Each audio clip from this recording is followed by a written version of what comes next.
Somewhere Over the Rainbow. Some special parts that's going to be happening. This is part 2. I guess another video went over the... This one we're going to go over another kind of unique part.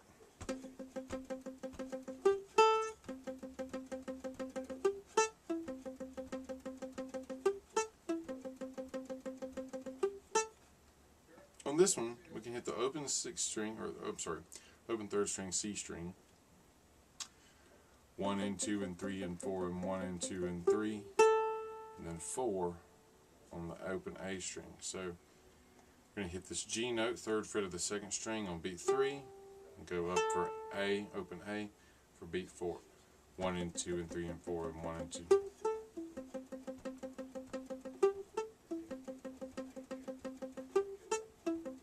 I'm also hitting the string on the way back down, but you can kind of go either way with that. The main idea for this part is to be palm muted, and works out especially well if you're playing an electric uke too. But really makes a significant difference on the rhythm. That part is going to come in right after the loud accents on page 1, quietly, while everyone else is strumming this. This part will be what's shining through. Very lightly though, very quietly. Continue to play that part through the next stanza slightly louder.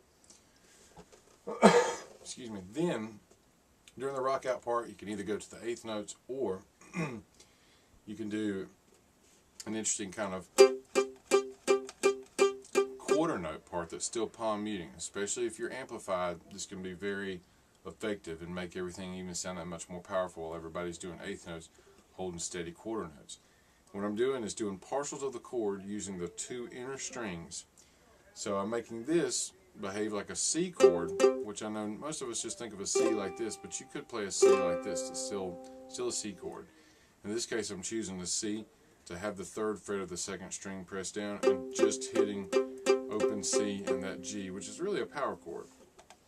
In this case, you can play Someday I Wish Upon a Star, G.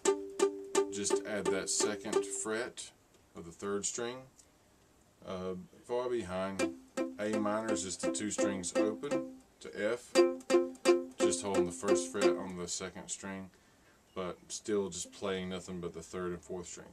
This part also sounds good over each of the parts preceding the loud 8th notes. As far as on page 1, Somewhere Over the Rainbow, Bluebirds Fly, and The Dreams You Dream Of, you could play that particular rhythm over top and sound really especially good. Also on page 2, While I See Skies of Blue and See Clouds of White, that section perfect for this part as well. And actually over that you can still play.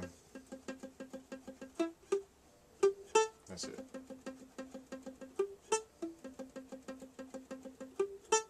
And then save the quarter notes for the loud rock out sections. So that's just some ideas for what to do. And finally, if you're also playing with a pick and electric uke, and over the 8th note part you'd like to do something even different, you can follow 8th notes and just play your open G string 1 and 2 and 3 and 4 and 1 and 2 and 3 and 4 and 1 and 2 and 3 and 4 and 1 and 2 and 3 and 4, and make your way back down, all in an 8th note pattern, but leaving the neck part of where you can pick, you're close to the sound hole, steadily moving your way back toward the bridge, and then back and forth. So someday I wish upon a star, wake up where the clouds are far behind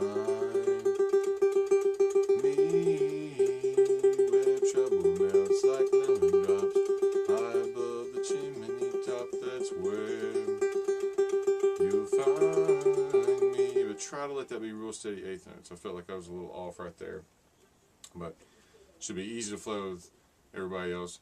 1 and 2 and 3 and 4.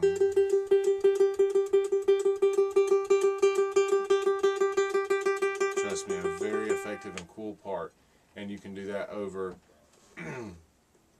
the bottom of page 1, and then essentially page 3, when we get into, after the loud accent section, to loud rock out eighth notes for most people, that section again will be where you would play that part. So those are a few different ideas on how to mix up what you're playing and really help with our overall sound for Somewhere Over the Rainbow. So have some fun with that.